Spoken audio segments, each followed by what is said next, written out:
want to put anything that can remotely harm your skin. They come with pictures from magazines, Instagram, and I tell them that's not real. Like, somebody cannot have skin like that. You have developed an irritation to either a makeup product or anything that you're using. Just because something is labeled organic does not mean it's safe or better. Stop everything. Do you get brides coming to you for lightening packages? Yes, I do. Unfortunately, I do. Dr. Aanchal Panth, a dermatologist and a content creator with over 2 million subscribers on YouTube and 390,000 followers on Instagram. She educates people about the right skincare routine through her content by imparting scientific and information-based knowledge. Today, in What the Health episode, she will be breaking all the myths about skincare products and chemicals you should not put on your skin. A lot of people come with high expectations because of what they see and what they read online, which is not achievable. Even though skincare is simplified and that's great, there is a lot that needs to be understood. So one is salicylic acid. Another one would be niacinamide or retinol. There's glycolic or a mandelic acid in it. Hyaluronic acid, peptides. Any skin product can darken skin if you're not taking proper care of your skin. But then there is also a lot of myths. Talcum powder is linked to lung cancer. There is some truth to it. Young mothers should not use talcum powder on their babies. Are products labeled fragrance-free safer? This is also a little bit of propaganda to sell fragrance-free products. It has been studied. Fragrance does cause... I think last 10 minutes has been like treasure of gold mine. Before we move ahead, 94% of you who watch What the Health do not subscribe the channel. Let's change that. Subscribe Traya Health today so that we can bring more experienced guests to the podcast and bust myths for you. With social media, with so many skincare brands coming out there and throwing content at people, with a series of influencers out there, people have become more informed. Whether that's right information, wrong is a different subject. People have started caring about their skin more. Do you see that happening? Do you see that the number of people who would visit a dermatologist has gone up? Absolutely. What happened during COVID is that people before that used to apply a little bit of makeup or BB cream, CC cream, because that was a rage at one point. I think between 2015 to 18, that was all the rage. And would want to kind of hide their dark spots, blemishes. COVID hit, they were not going out. Then I think the whole focus shifted on having good skin, healthy skin, because you're not putting makeup anymore, So then, of course, people had a lot of free time. So they were also going through content online, which was skin focused. So definitely there's been a huge change. It is great that people are interested in skincare and they are educating themselves in skincare. And also that makes it a difficult situation for us. Sometimes there is so much of misinformation. And when misinformation is repeated enough number of times, it kind of becomes very hard to correct it. It becomes truth over time. So we are constantly trying to bust myths. Also, one thing is that, just to get those likes and click on the thumbnail, certain very dogmatic sentences are made. Some information is given, which is not completely true. Give us an example. Tell us the most horrific sentence that you hear. I would say that fairness creams, something that can lighten your skin in 1 week, 2 weeks, 2 months, 3 months, that doesn't work. So your natural skin tone, your natural skin color cannot change. We can definitely reduce dark spots. We can definitely make your skin tone more even. We can reduce tanning. We can reduce freckles. We can do all of that. But you cannot become fair. Are you getting more patients now who want to look a certain way? Oh, yes. It's because of all the filters that they use. And they come with pictures from magazines, from Instagram pictures. And I tell them that's not real. Like, somebody cannot have skin like that. It's all the lighting, it's makeup. Of course, it's good skincare, but there's a lot that goes into it. So, they just look at that one picture, which probably has taken like 2-3 hours to create and edit, and try to achieve that, which is not. So that's what I want people to understand. That, of course, you need to understand how skin works, what works for your skin, what doesn't, so that you can do best for it, but also know where to draw the line, what is achievable and what's not. Otherwise, you're just going to keep chasing and you're never going to be happy. And so also, skincare should be fun. It should be enjoyable. It should not be stressful. So now sometimes, I feel like people are so stressed that their skin is not looking a certain way. Tiniest dark spot, a tiniest freckle, troubles people a lot. So yeah, so I would want them to know that, it's okay. Everybody has flaws, and that's what, adds character to our face, and that's what makes us unique. Unique, absolutely. Yeah, and we should always understand what we can correct and what we cannot. That is very important, not just for skin health, for mental health as well. So you know what to accept, and where to draw the line. Absolutely, absolutely. Would it be possible for you to share some experience that you had because you interact with patients all the time? I understand the part of looking a certain way, but there's other end of that axis where people ignore skin care. Correct. I think that the larger problem is that people don't reach a dermatologist. That's my research here at Traya. When we started Traya, we tried understanding the hair fall industry, and our research says 2 in 100 people who have hair loss, which is male pattern or female pattern, actually go to a dermat. The number is that small. And I'm Yeah. sure that number would be with skin as well. Yes. When is the right time to meet a dermat? If you have good skin, just to maintain it, you can visit once and maybe a follow once every 6 months to a year. And if you have any skin concern, like even acne, whiteheads, blackheads, get a consultation. Get a consultation, understand what your skin actually requires. It's very disheartening in today's day and age to see young girls and boys come with acne scarring. Acne is completely treatable, it's preventable. Do you see that people have unexpected or rather unrealistic expectations? Is there that a problem with skin as well, that people give up too soon? Oh, absolutely. I think it has a lot to do again with social media. That, the filter, also the before and afters makes people feel that, okay, if something has been shown in 6 seconds, it'll be achievable in at least 6 days, which it's not. Skin does take time to heal, whether it's acne, dark spots, whether it's blackheads, whiteheads, all of these take time to get better. If, let's say, a patient visits you, gets a prescription and starts off, how long is the prescribed? I would say minimum a month. And I usually tell my patients 3 months. You have to give a prescription 3 months for it to show results. And acne medication has to be taken for 6 months regularly. After that, then we reduce the frequency, the number of medicines that we give. We reduce that, but be prepared for 3 to 6 months. It's not something that'll go away overnight. Do you get pre-wedding brides coming to you for lightening packages? Oh yes. Yes, I do. Unfortunately, I do. So see, there are few people who just want a little bit of a glow, which I get, who want a little bit of brightening, which is also okay, reduce tanning. But yeah, the skin color cannot be changed, and it's important to understand that. So yes, they do come. I don't encourage using glutathione or any of these IV drips, injections. I feel it's not only overrated, I feel it is quite expensive, very heavy on the pocket, that shows a very subtle improvement.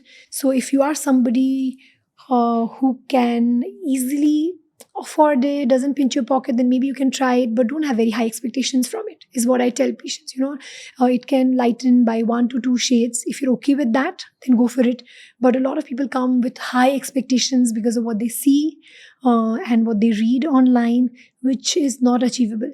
So yeah, then stay away. So Dr. Aanchal, I want to start with something very fundamental, which is skin routine that everybody is obsessed about, and skin type. Because what I have, the little that I know, is that one should first understand the skin type, whether it's oily, dry, etc., and then sort of have a skincare routine. So at a very high level, if you could explain us different skin types and how can an individual know what their skin type is? Yeah, so understanding skin type can take some time. And also, you should understand that skin type can change. You might be slightly oily in the summertime and dry in the winter, okay? Or, oily in the summertime, combination in winter. Even within an individual, it can vary. So, the best way to know your skin type is when you get up in the morning, just look at the mirror and examine. If your skin feels a little dry and stretchy, then it's on the dry side. If it feels shiny, then it's on the oily side. If only your nose and forehead and chin appear shiny, rest feel a little dry and stretchy or normal, then it is combination type. If you don't feel dry or you don't feel oily as well, then it's normal. If you get up in the morning and you feel there's a little bit of redness, a bit of burning, a little bit of stinging as soon as you maybe splash some water on your face, then it's a sensitive skin type. This is the easiest way to do it. But you have to make sure that the previous night you don't apply something very thick. Just a light moisturizer overnight, and you can examine in the morning. Second way is, which is slightly better but a little tedious, is you'll wash your face with a gentle cleanser, sit for about an hour, and then take a mirror and you can assess again. If you find it a little difficult, then you can use a tissue paper. So just place the tissue paper on your face. Is that the blot paper test Yeah. that social media? Yeah, so you can do that as well. So you can just blot different parts of your face, or just place a tissue paper on your face and then examine it. Do you see oiliness all on the patches all around? Do you see only in the T-zone area? Do you see none at all? Do you see very fine specules only in few areas, which is normal? So this is how we categorize. Also, sensitive skin type can also have multiple subcategories like dry sensitive, oily sensitive, combination sensitive. So yeah, so understanding your skin type is very important. Got it. And now let's understand at a high level skincare routine. Based on skin type, what skincare routine Correct. one should have. Yeah. So let's start with oily. So for oily skin, I would suggest in the morning you can use a cleanser with something like a salicylic acid, glycolic, or a mandelic acid in it. Then you can use vitamin C serum.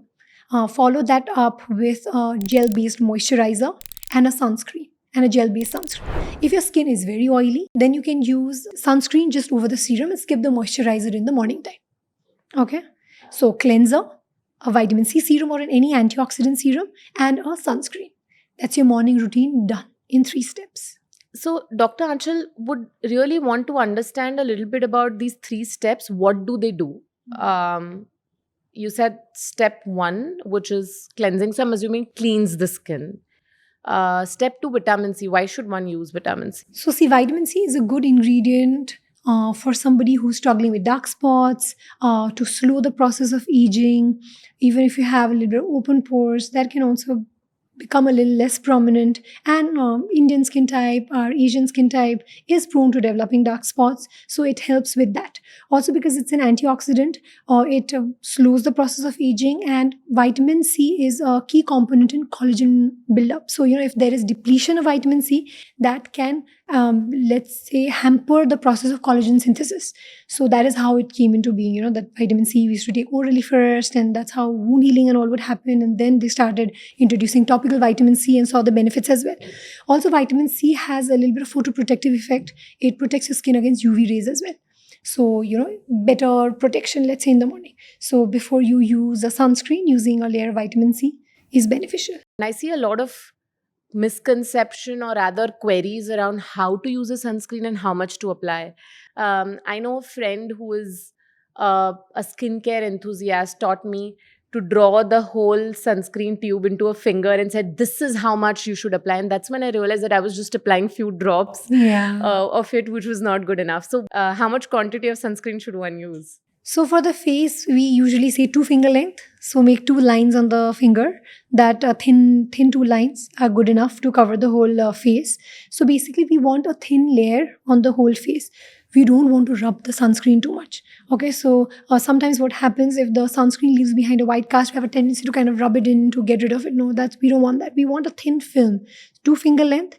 Very gently spread it. Don't need to massage it or rub it. Just gently spread it so that it forms a thin film on the face, and maybe half a finger length on the neck. So that should be enough for the whole face and neck. Wonderful. Let's move to the night routine for oily skin. So at night, using a proper, either you can use a foaming cleanser or do a double cleansing routine, especially for oily skin. If you wear makeup or wear waterproof sunscreen, then double cleansing will be helpful. After that, then you can use a retinol serum and then use a moisturizer. Moisturizer is very important even for oily skin. A lot of people tend to skip moisturizer, feeling that it makes their skin chip, or it is too sticky. I don't need moisturizer when I have oily skin. No, you do need it, and especially at night, because even if it is summer, we sleep with the AC on or under the fan, that can actually dry your skin out, and in the morning you wake up with an oilier skin. So we want to balance it. We don't want to dry oily skin out. We want to balance the oils. So if you apply a thin layer of moisturizer, it helps in actually controlling acne as well as reducing the oiliness when you get up in the morning. Wow, this is so unintuitive. I would have thought that oily skin shouldn't apply moisturizers. This is really Yeah. useful. Moving on to dry skin, the extreme opposite of oily. What should be the morning routine for someone with So dry for skin? dry skin, I would say in the morning, you can even skip a cleanser and just wash your face with regular water. After that, you can, on your damp skin, you can go on with a hyaluronic acid serum or a ceramide cream and then use a sunscreen. If you don't have any skin concerns, this should be it. This should be enough to cover your morning routine.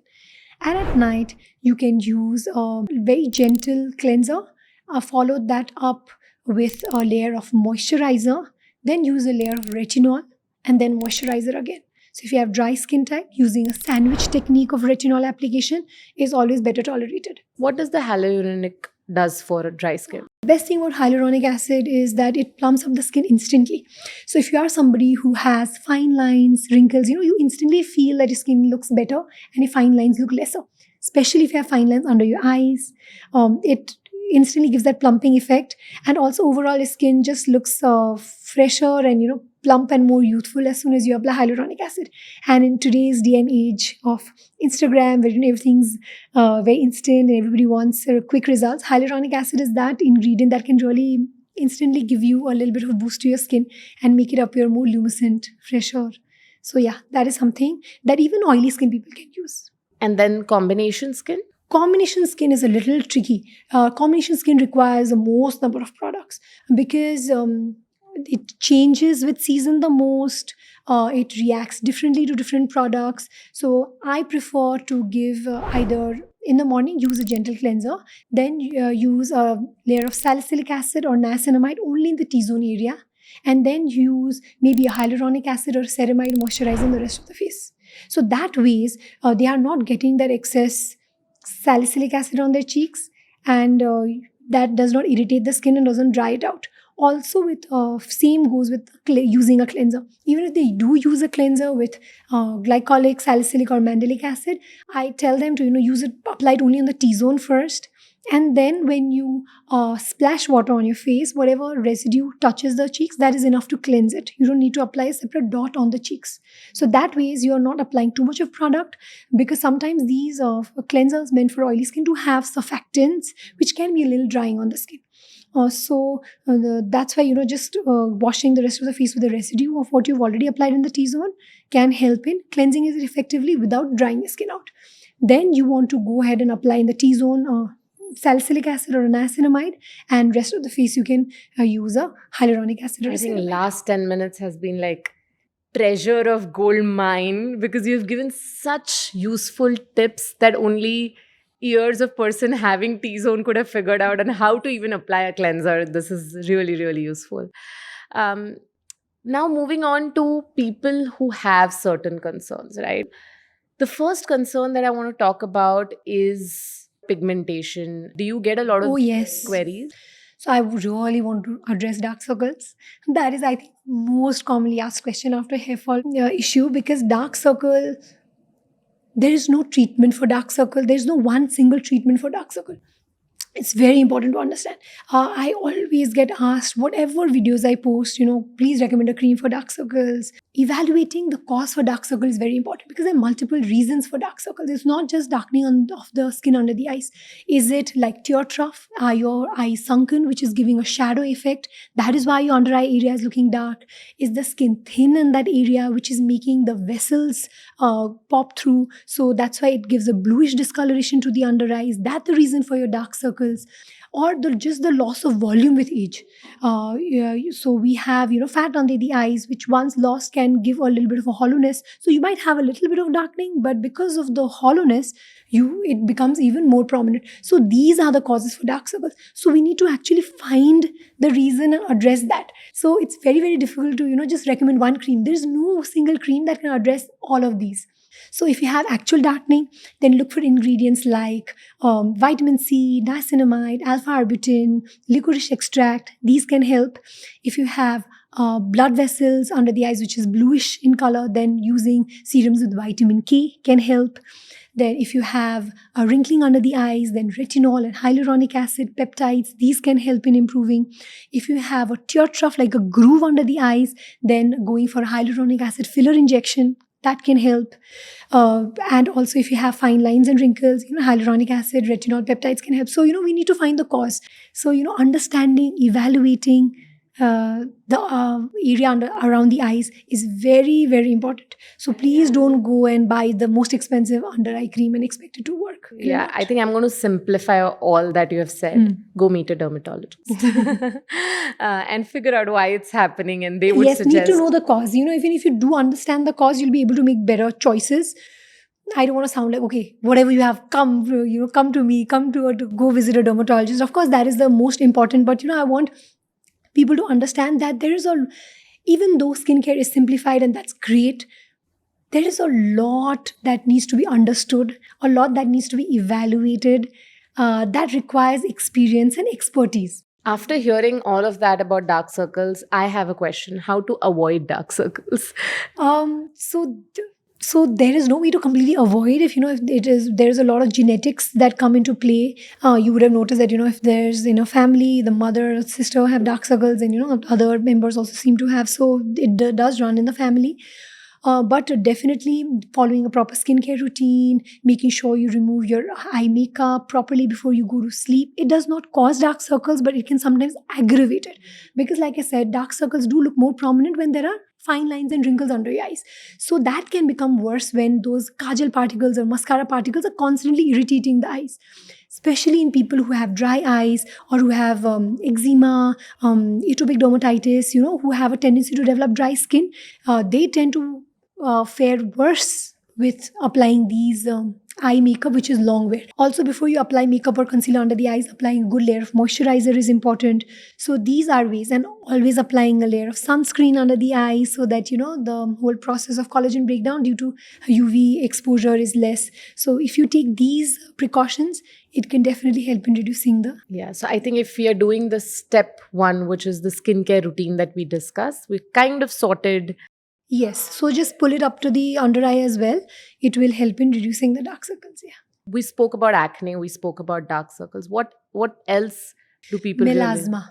Melasma, which people call hyperpigmentation, it is very common in Indian skin type. It's very common in women after the age of 25. They usually notice the first patch after they get pregnant for the first time, and then they feel that the dark spot is not going away. Melasma, or jhaiya as it's called, are these dark patches that are seen on the cheeks, on the nose, sometimes on the upper lip, on the eyebrows, light brown, tends to increase in intensity with age and tends to become worse after sun exposure. People even refer to this as permanent tan. So sometimes I hear these patients like, no, I it was a very light spot, but then I went for a vacation, it got darker, and now I have a permanent tan.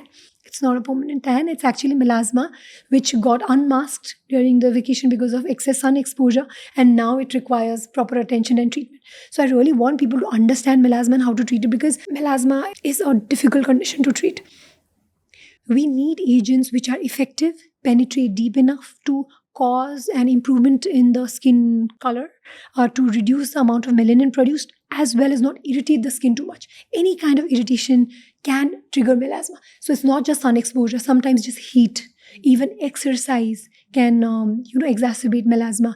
Any kind of home remedies that you're doing, or some chemical scrubs, even if you're rubbing ice on your face, or even like besan scrub, can exacerbate melasma. Do you have a case where somebody really used a home remedy and it turned out to be like, Oh yes, I please wish there share? weren't. So one that I get commonly is applying toothpaste on acne. Please, I don't know who propagated this. Please don't do it. Toothpaste on acne is one common thing that I get. Or using lemon on the face in any face pack because it's a lightening agent and has vitamin C or something. Absolutely a wrong thing to do.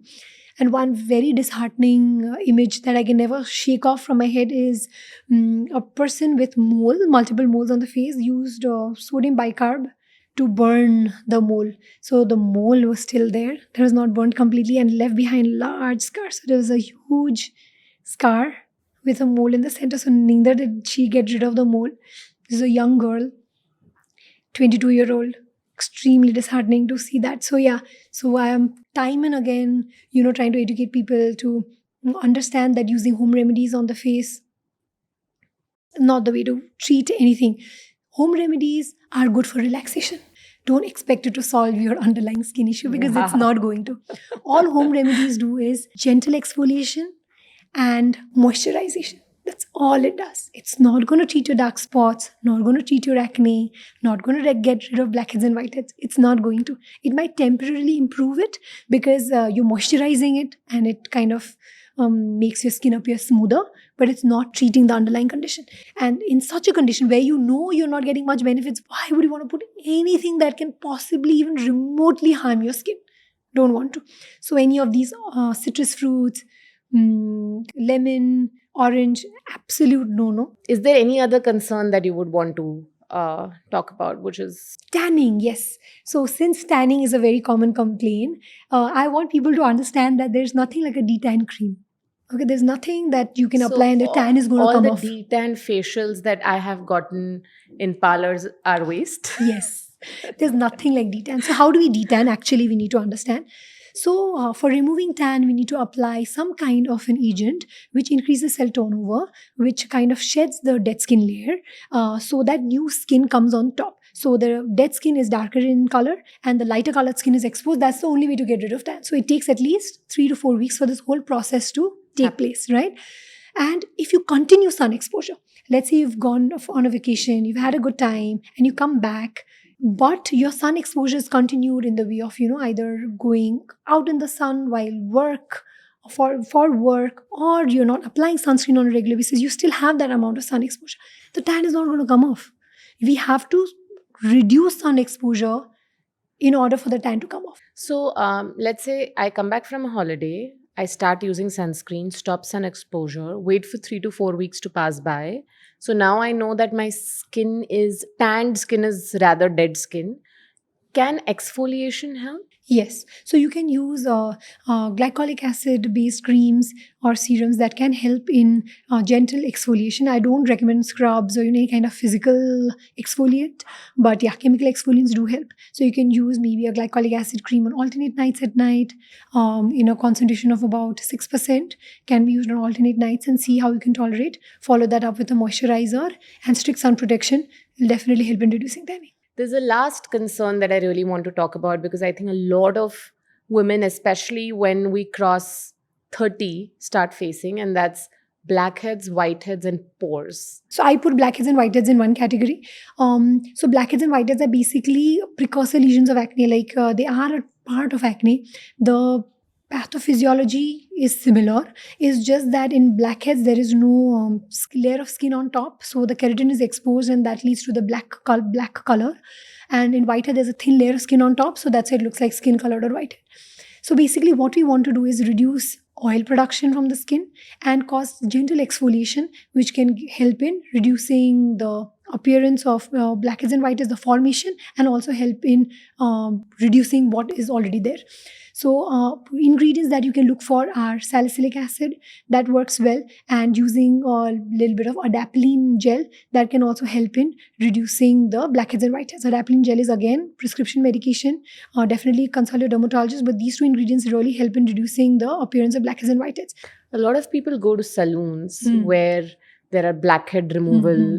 They put steam and then they really take the blackheads out. Is there something that one should be wary about, or is it okay? I don't mind removing blackheads after taking steam as long as you're not too harsh on the skin. If you have a proper visual field, you're using magnification and just doing it in a very fine way in removing blackheads, it's fine. Whiteheads is a different issue. I don't like to squeeze whiteheads. You have to make a small nick with a needle and then extrude. That's the best way to remove whiteheads. So I would say whitehead would require like a more professional attention. Blackhead, yes, can be removed as long as it is not too harsh and you're not applying too much of pressure. There should be no injury to the surrounding skin whenever you're trying to extract blackheads. Got it. And what about open pores? Yes, so this is also a very commonly asked question. Because open pore is a normal part of the anatomy of the skin. Okay, so we all have open pores, and open pores is normal because of so the kind of pictures that we are fed, and because of all these filters, we feel that open pores are abnormal, but it's not. Of course, the open pores do become more prominent with age, especially after 35 years of age, when you start losing a little bit of collagen. You start noticing open pores, especially in the inner corners of the cheeks, on the nose. You feel that the pores are looking more prominent. That can definitely be improved a little bit, but open pores can never go away. Okay, it cannot be shrunk, or you cannot shrink open pores completely. No, we can only reduce the appearance. And first we need to understand why open pores occur. Okay, so there are multiple glands on our face. The gland opens on the surface of the skin along with a hair follicle. Okay, so there's a hair and there's a gland on the side. So when this gland makes oil, that is a time when the open pores become more prominent. Or as we age, the collagen that is supporting the follicular opening kind of loses its strength, let's say. The amount of collagen reduces. So then the open pores tend to look wider or more prominent. So what can we do? A, reduce the oil production. B, increase collagen synthesis so that the pores do not look that prominent. So it cannot go away completely, but we can definitely improve the appearance. Want to move to the next segment where we have listed certain skin molecules and chemicals. I think what has happened last couple of years is that people have become more aware. They now know about parabens and niacinamide and hyaluronic and phthalates, etc., etc. But then there is also a lot of myths that have come up related to each. So I have listed here some myths, and I need your help to break them, because that's what the health is about. So I'll start with parabens. The myth is parabens can cause skin irritation and breast cancer. So it's a myth. So see, there is some truth to it. Parabens have been used for ages in skincare products. Okay, so it is one of the most widely used preservative. So whenever something is most widely used, you also get to see the side effects of it, because that many people are using it. Parabens I like to avoid in patients who have sensitive skin. So if you have rosacea, if you have skin which reacts to products very easily, that is when you want to look out and actively avoid paraben. Otherwise, if you have normal skin type, it's okay if there is paraben in your skincare products. I'm not too worried about it. Also, you have to understand that the studies are done at a very high concentration, in a concentration much higher than what is present in skincare products. So you don't need to worry about it. So paraben is one ingredient which I think has been vilified. Sometimes, certain ingredients are vilified in order to promote products which don't have those ingredients. It makes it easier. Fear mongering, and then you introduce, and then people feel, oh, this doesn't have paraben, so must be better. No. So now that people dislike paraben and they're looking for paraben-free options, what are they replacing it with? We have to use some preservative. So now they're using preservatives which are not as well researched as paraben. Okay. Moving to niacinamide. It's a B complex supplement present in many topical creams and gels. Only people with acne should use. No. Niacinamide, like I said, it's a jack of all and master of none. Everybody can use it. Niacinamide is that one ingredient, when you feel that when you are entering into new skincare routine, you are not sure about the requirements of your skin, or you are somebody very new in skincare, then if there is a starting molecule that you can use, that's niacinamide. It helps with the open pores, it helps with dark spots, helps with acne. So yes, you can use niacinamide irrespective of your skin type. Okay, moving to the next myth that we have here, or rather you have to tell if it's a myth. You cannot mix niacinamide and vitamin C. You can.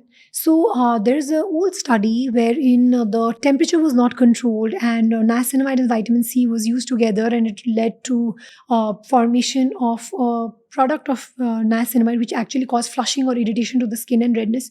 But now the formulations that are available can absolutely be used together. So you can use the vitamin C and niacinamide together, not a problem at all. Niacinamide can darken skin. What happens is when you try a new product or a new serum cream, it can sometimes irritate your skin. Any kind of irritation can heal with a dark spot. And that combined with sun exposure can lead to a dark spot that can sit on your skin for a longer period of time. So that's why people feel, whether it's a retinol or a vitamin C or a niacinamide, they always feel, I started using it, but darkened my skin. It could be because it either oxidized on your skin and that's why it's making your skin look darker, or because it irritated your skin and that is why it is making your skin look darker, because you are then not practicing other important aspects such as reducing sun exposure and taking and applying sunscreen on a regular basis. Okay, great. Moving on to retinol. Um, Retinol is a form of vitamin A. I'm just reading this for people who wouldn't know. That is present in many skin creams, lotion, serums. Let's start with the first myth that we have heard. Young people shouldn't use retinol. So, retinol is like an umbrella term that is now used for everything that has a vitamin A. So, actually, a vitamin A derivative is divided into retinol, there is tretinoin, there is retinal. So, these three are, the ones that are commercially available. So, retinol we usually use for aging, slowing the process of aging for that purpose. But other forms of vitamin A are used regularly in treating acne.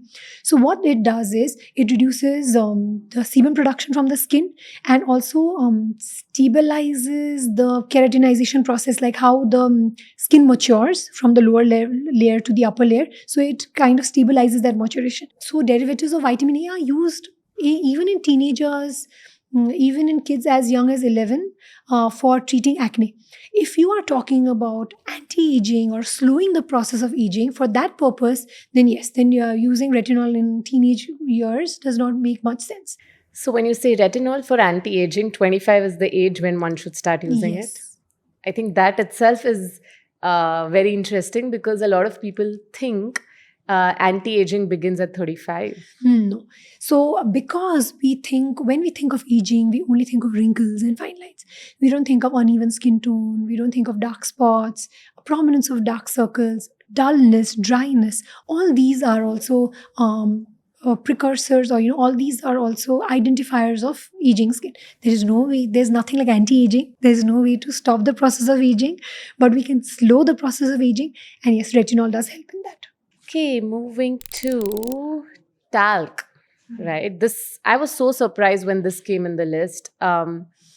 Talcum powder is linked to lung cancer. So talcum exposure in an occupational level. So if you are working in industry where there is talc exposure on a day-to-day basis for about 4 to 6 hours a day, that can lead to cancer. Not the talc that you use once in a day, maybe few times in a week. No, and that in such a small amount. But I do tell young mothers to not use talcum powder on their babies because they do tend to inhale a little bit, and sometimes tend to put talcum powder around the neck because they have folds. So I'm not a fan of talcum powder. Not required. But if I've used talcum powder for last 20 years daily, should I worry about cancer? No, you should not. But if there is an occupational level of exposure, that means if there is a high level of exposure to talc, then that has been related.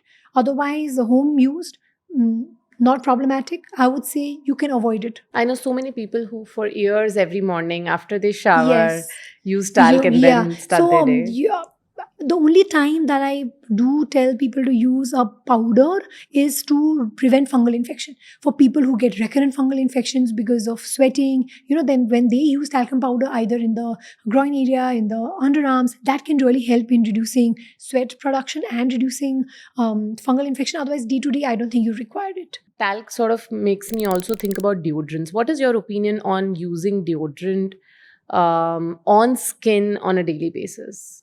So there are two types of deodorants, okay? So one are antiperspirants, which kind of reduce the amount of sweat produced by your glands, and the other is just masking the odor, okay? So the ones which are just masking the odor is okay, not a problem. They usually have a little bit of alcohol and some fragrance in order to mask. That is fine.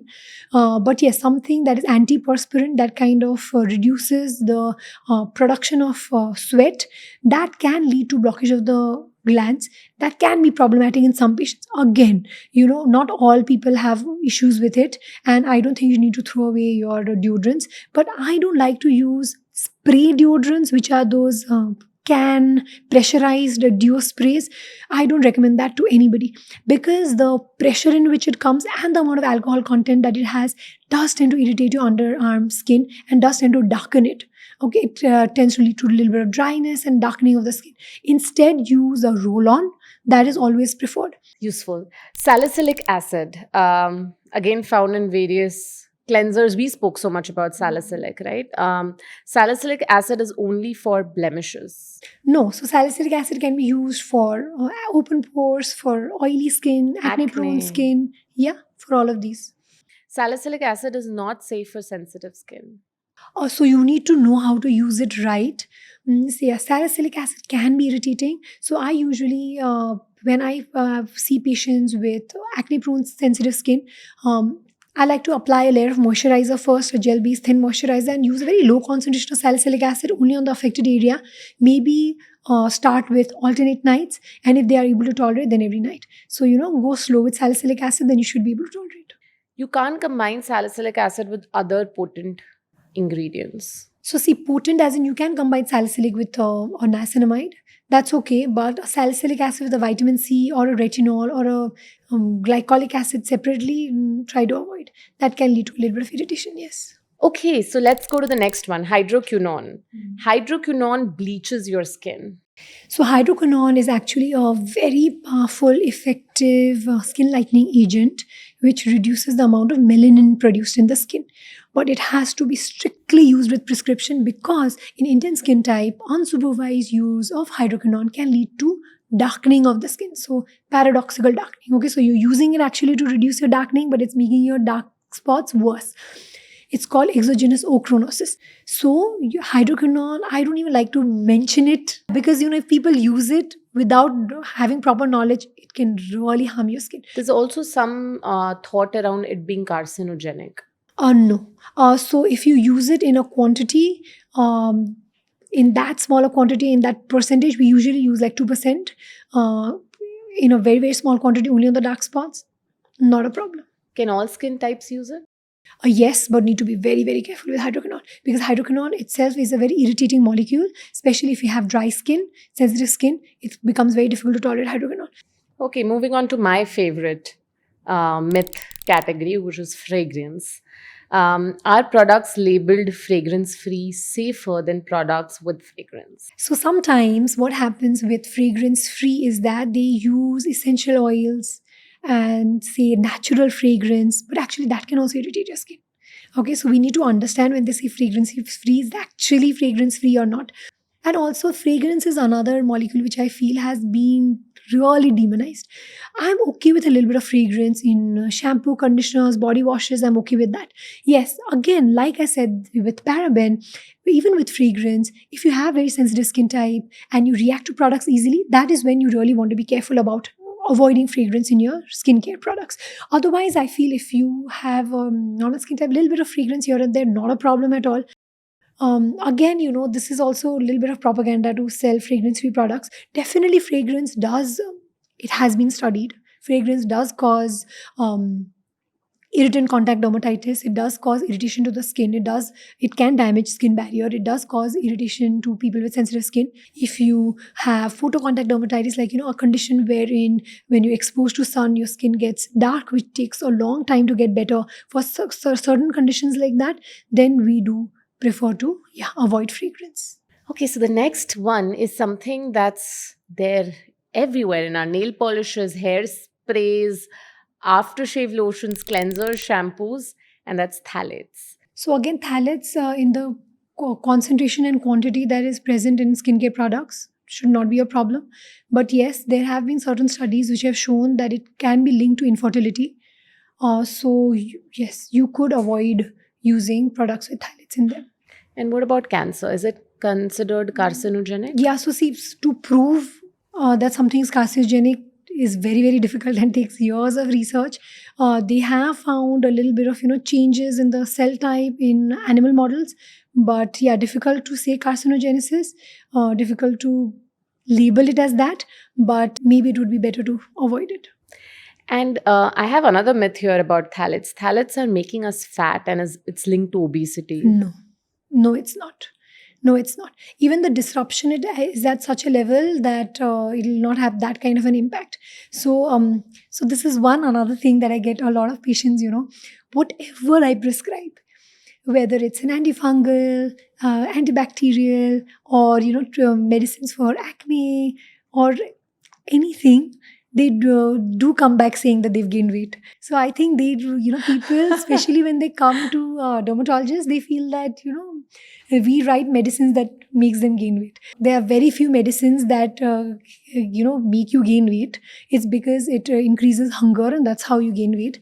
Great. So that sort of puts this segment to an end.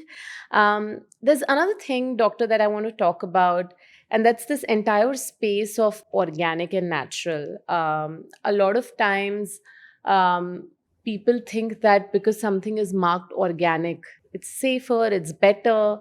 But when you actually, what does organic even mean when a product labels themselves as organic? Exactly. There is no meaning to it. So, it has been thrown around so much, and there is no real criteria that you need to meet to call a product organic.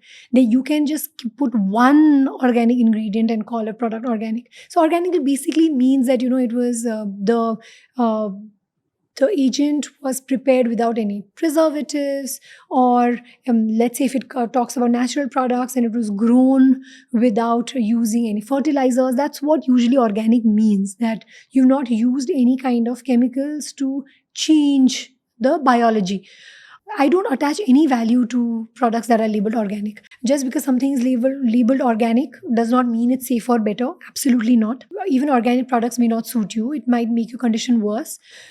So yeah, I don't buy into the labeling of organic, natural, or clean beauty at all, because there is no standardization in naming them this. Even when they say natural products, they'll probably put like essential oil along with some other ingredient, and essential oils can also cause a lot of irritation to the skin. And I think some of the products, natural doesn't even make sense. That when you say a natural shampoo, it has a surfactant in it, and that's why How it's a will a shampoo. shampoo clean without having? Yeah. So just by putting one amla ingredient into it and Doesn't make labeling it yeah, natural. that's what.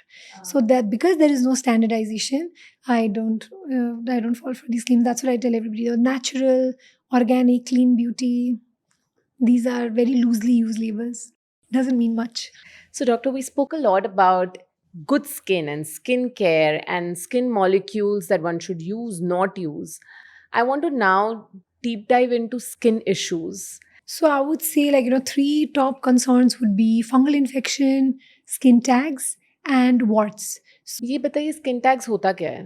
वो मस्से होते हैं जो छोटे छोटे brown colour के मस्से होते हैं, like access skin जो होता है गर्दन के एरिया में, जांघों के एरिया में भी हो सकता है, बगल की एरिया में. तो मेनली इन एरियाज जहाँ पे दो सर्फेस रब करता है. It is seen mostly in people who are slightly overweight, and also if in areas of high friction. तो अगर आप नेकलेसेस पहनते हो, चेन्स पहन के सोते हो, तो वो रगड़ की वजह से भी वो एरिया में आपका स्किन थोड़ा सा थिक होकर वहाँ पे स्किन टैग बन सकता है. And also I wanted to talk about skin tags because skin tag ना कभी कभी प्रिकर्सर होता है कि आपको फ्यूचर में डायबिटीज़ होने के चांसेस बढ़ जाते हैं. तो जिनको एकैंथोसिस नाइग्रिकेंस करके एक कंडीशन होती है जहाँ पे आपकी नेक डार्क हो जाती है, अंडर आर्म्स की एरिया, ग्रोइन की एरिया डार्क होती है, उन लोगों में स्किन टैग्स ज़्यादा देखने को मिलता है. तो इसीलिए if you have skin tags you can remove it, but understand that it's a marker to kind of change your lifestyle, cut down on sugar intake, include exercise in your routine, and take a higher protein diet, less fat and carbohydrates. So, you have to balance it out. So try to take it as your body kind of alarming you, and your body giving you a signal that you need to change it up a little bit. Yeah. Sounds good. And warts. So wart क्या होता है? तो बस्सा और जो skin tag होता है, what लोग काफ़ी कंफ्यूज करते हैं दोनों को. जो स्किन टैग है वो बिनाइन कंडीशन होता है, वो स्प्रेड नहीं होती है, जगह जगह पे बहुत सारे देखे जाते हैं. लेकिन जो वॉट होता है वो एक वायरल इन्फेक्शन है, तो ये बहुत जल्दी से फैल सकता है. और स्पेशली मेल्स में जो जिनकी अगर फेशियल एरिया में है, जो शेव करते हैं रेगुलरली, मल्टीपल वॉट्स हो सकते हैं. दिखता कैसा है वो? तो एक छोटे छोटे मस्से की तरह ही होती है वो, स्किन कलर की होती है, थोड़ा सा रेज्ड होती है सरफेस से. बहुत टाइप के वॉट्स होते हैं, जैसे फिलीफॉर्म वॉट्स जो थोड़ा सा कोनिकल होता है, और फिर प्लेन वॉट जो एकदम फ्लैट होता है, स्किन के सरफेस से थोड़ा ही रेज्ड होता है. तो वॉट का टाइप के ऊपर ट्रीटमेंट डिपेंडेंट है. तो या so it requires expert attention, क्योंकि वॉट्स बहुत जल्दी से फैल सकते हैं. And it's better to treat it when there is just one, because otherwise it can be very difficult to get rid of warts. Great. I think this is wonderful. The last thing I need from you is I have certain questions that people have sent us. I'm going to read them through and I need your help to give them some useful answers. Um, Hello, Dr. Aanchal. I'm Ria, 17-year-old teen with PCOS. I get a lot of acne. I read somewhere about it and stopped my milk intake. The acne is occasional, but I have scars as well. Can I use 5% niacinamide serum along with 1% salicylic acid moisture? Can you please help me with advice? Thank you. Okay, so this is a common complaint. Teenager struggling with acne, which is difficult to treat. Scars, that means she has severe acne, along with PCOS. So I would say you definitely need to visit a dermatologist and get on oral medications that can help in improving this condition. Also, just using niacinamide and what other ingredients? Salicylic. So niacinamide and salicylic acid, yes, might help, but they will be too mild for what you are dealing with. Because I feel if you are developing acne, which is difficult to treat along with scarring, you first require oral medicines to stop acne. You require to be on some hormonal treatment to kind of control your PCOS and make dietary changes. Like you said, you already made one. So milk does exacerbate acne. Milk increases insulin like growth factor in the body. That in turn stimulates the glands to make more oil, the oil forming glands. Okay, so it stimulates sebaceous glands to make more oil. So that's why you get more acne. So definitely cutting down on milk does help, but just you are doing those measures, but this is not going to be enough.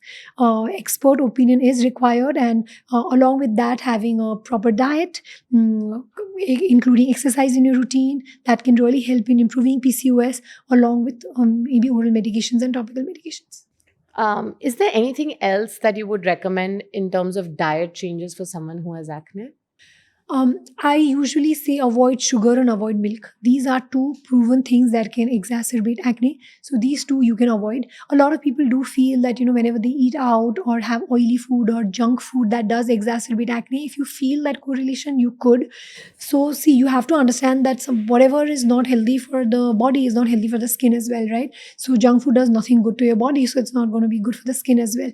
But if you ask me, like specifically for acne, what you need to avoid, I would say sugar and milk.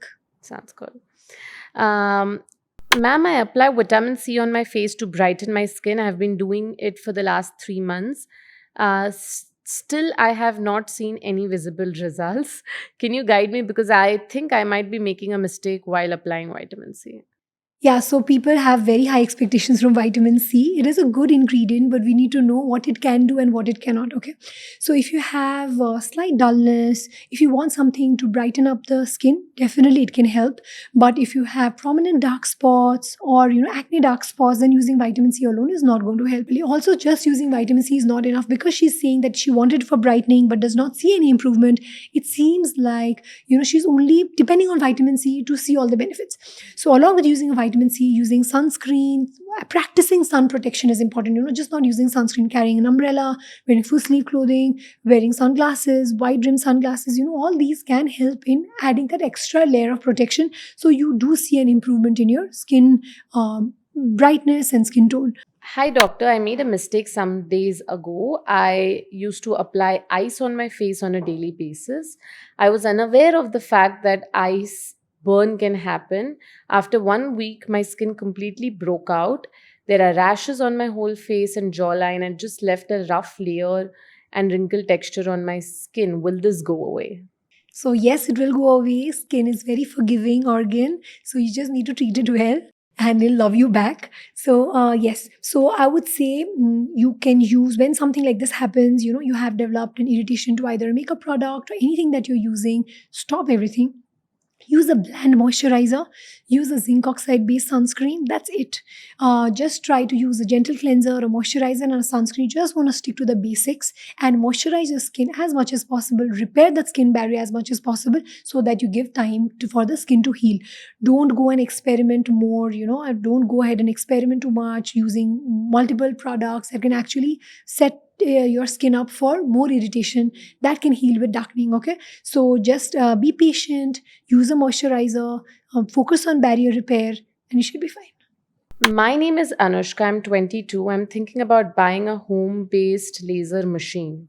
Is it safe to use without any experts? What are your thoughts? Please guide me.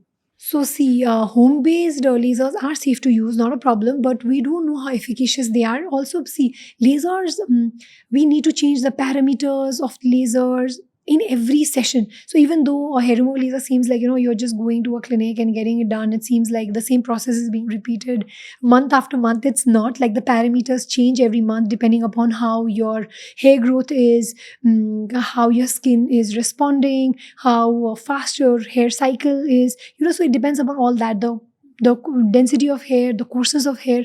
So we kind of customize the parameters according to that. So home lasers are safe. If you have thick hair, you can go ahead and do it. I will not recommend it for fine thin hair, because for that you need a finer tuning of parameters in order to see results. Hello, doctor. I have very thin lips. Can I use any acids or creams to make my lips soft and plump? No, so no cream can plump your lips up. These lip plumpers actually have peppermint or paprika, which kind of irritate the lips, and that rushes blood flow to the lips, and that gives that plump effect. Not a good thing to do. The only way to plump your lips up is getting a lip filler, which is a hyaluronic acid lip filler. If you feel your lips are thin, you can go for it. It lasts for about 1.5 years, 1 to 1.5 years. How When done complicated is correctly, a lip filler procedure? it is a fairly safe procedure when done by an expert. I have never had a big acne problem growing up. However, in the last 2 months, I've seen a lot of pimples on my back. Doctor said I should cover my back with towel while drying off my hair. Is my back acne due to my t-shirt or anything else? Yeah, so there are many factors for back acne. Yes, dandruff is one. Oily scalp, oily your hair overnight can sometimes exacerbate back acne, because that is also going to form a layer on the on the back. Also, not washing your conditioner off properly from the back. Sometimes they leave a film on the back that can exacerbate acne. So you want to make sure that you wash your back properly. Also, yes, sweating can exacerbate acne. So you want to wear pure cotton clothing, avoid synthetic clothing. Make sure that if you are somebody who works out on a day-to-day basis, as soon as you finish your workout, you immediately change your clothes, take a bath. Don't let sweat sit on your skin for a long time. All these can really help in tackling back acne. Makes sense. I'm a 17-year-old girl and have started using a peach fuzz razor recently. And since then, I have also seen an increase in my acne. Can razor be the reason for it? It can, yes. Sometimes what happens with razors is it can make very small nicks on the skin, very small cuts that can lead to acne-like lesions. It might not be acne, but we call it folliculitis, wherein there is an infection of the hair follicle. So because of small nicks, the bacteria enters into the skin and can cause infection around the hair follicle. So that could be one of the reasons. So whenever I tell patients to, if they want to shave their peach fuzz, they can, but try to avoid using razor in the areas where you have active acne, because that can irritate the skin. So we need to really see whether it's folliculitis, whether it's just razor burn, or it's actual acne. Doctor मैं 20 साल का हूँ मैंने गलती से fish खाने के बाद दूध पी लिया था क्या मुझे स्किन पर सफ़ेद दाग हो जाएंगे बिल्कुल भी नहीं। बहुत सारे मिथ्स हैं सफ़ेद दाग को लेके, जिसको हम विटिलिगो बोलते हैं। बिल्कुल नहीं, इसको डाइट के साथ कोई रिलेशन नहीं है। कोई ऐसे साइंटिफिक डेटा नहीं है जो ऐसे प्रूव करता है कि कुछ आप खाने ना खाने से ये बढ़ेगा या घटेगा। तो no, you can go ahead and eat whatever you want. Recently, I saw my favorite influencer using red light therapy. I wanted to use it, but saw that it is pretty expensive. Is it worth the money, and how does it work? See, it depends. So, worth the money is, it depends on your budget and how much willing you are to spend on skincare and what your skincare goals are. So how red light therapy works, it kinds of calms the skin down. It has a little bit of anti-inflammatory properties, in the sense that it reduces inflammation in the skin, reduces redness, also tends to boost collagen synthesis. Okay, so yeah, red light therapy can be used about 2 to 3 times in a week. It Again, the machines are usually not standardized.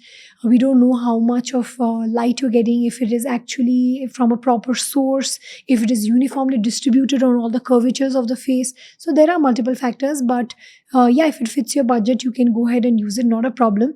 Make sure that you apply a thin layer of moisturizer before you use red light therapy, so that it does not cause dryness. Otherwise, yeah, it's a safe procedure. Wonderful. And we're done. Thank you so much, doctor, for really helping us understand everything about skin. I think what was really useful here is you just did not tell us about molecules and percentages, but really small tips and tricks on how to use them, what to remember, from keeping your skin damp if you have dry skin before you apply moisturizer, to not putting cleanser for a combination skin in the dry areas. I think these are really useful tips. Thank you so much. Thank you for having me.